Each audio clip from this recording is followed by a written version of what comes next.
I put together a list of some of these movies. So I want to talk through these lists because when you hear these movies, the 80s were the salad days for big blockbuster movies and also just like those movies that you remember. So I'm going to go through these years, okay? And Great. we can do a word association. If you have any like thoughts, just stop me as I'm Okay. walking That through sounds these. fun. Okay? All right. So, let's start with 1987. So actually it came out in 87 and then it came out in the theaters in 87 and then it probably released in like late 87 and then in 88. Okay. The Princess Bride. I mean, no words. Yeah. Yeah. Dirty Dancing. No words. Well, you better find some. Well, because it would take too many words. I'm just going to say if it's something that is like moved me and changed my life, I'm going to say too many words so that we Two, can get on with it. okay. The Lost Boys. Too many words. Lethal Weapon. I mean, good, but didn't change me. Predator. I was a little young, but I saw it. Fatal Attraction. I mean, the bunny, and I was too young to see that movie.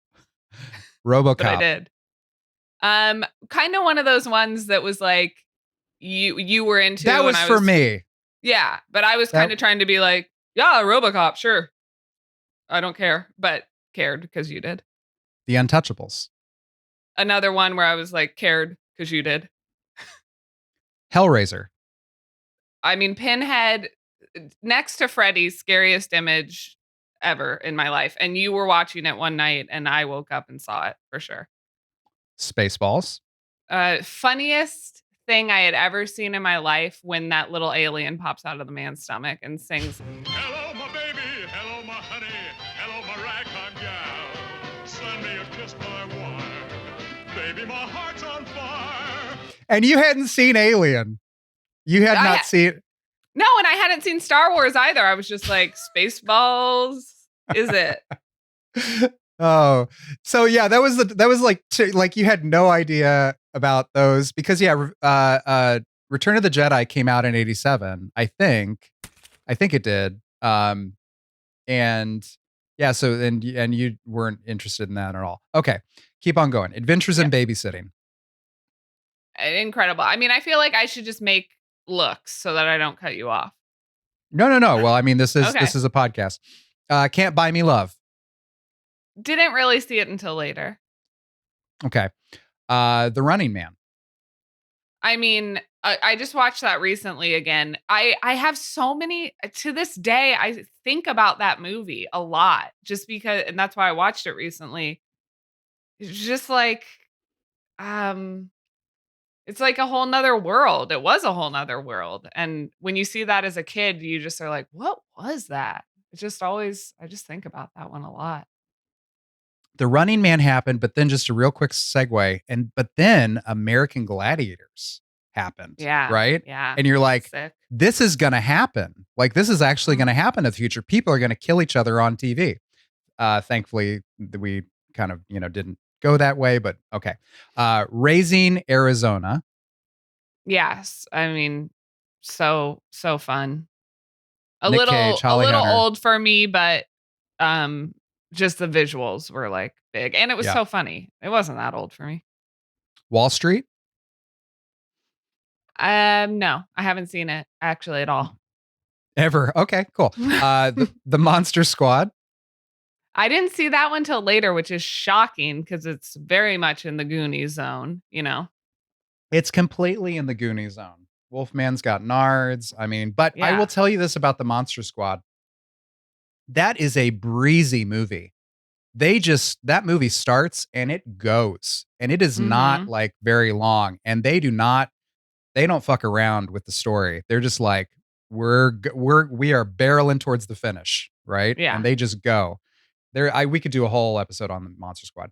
3 Men and a Baby. Huge. Just that opening scene where like they come up in the elevators to where those three men live, and I think it's Steve Gutenberg's the artist and has painted all the men on the walls, and like they just seem like the coolest bachelors ever, and yeah, and it's just so good, so Good fun. Good Morning Vietnam. Oh yeah, that one. Uh, I remember watching. Actually, I remember watching that more at dad's and mom's than Mamo and Bampo's, but loved it. La Bamba. Yeah, that one was like just I loved the music. Yeah. Quick story about La Bamba. During the same time is when Mamo and Bampo got a legit, like, 20-foot across satellite dish in their Mm. in their backyard. So, like, you know how you've got the Dish Network tiny satellite? This fucking thing was like It's as big. big as a truck. And so they got that, didn't get any channels, didn't pay for any channels, just got the free ones. And there was some channel, all it did was play movie trailers. But it didn't play like 20, like a bunch of different movie trailers. It just played like 7. So I saw the trailer for La Bamba a lot because I was always like messing around on the satellite. Okay. Inner Space. Yeah, huge. I think about that one a lot too. So Mhm. fun. Martin Short, Dennis Quaid. He goes in his ear. It's so good. Harry and the Hendersons. Yeah, huge. Yep. Roxanne Yeah, good. and Planes, Trains, and Automobiles. I mean, that's one that we should focus up on. We should talk about Planes, Trains, and Automobiles because that was a big one. Bill. Oh. Oh. Why did you kiss my ear?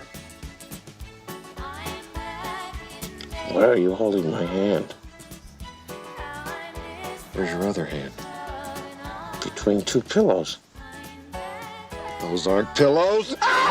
That was like one of the rentals that we would do week after week. It was like Mhm. sometimes I remember we would rent Planes, Trains, and then the next and return it.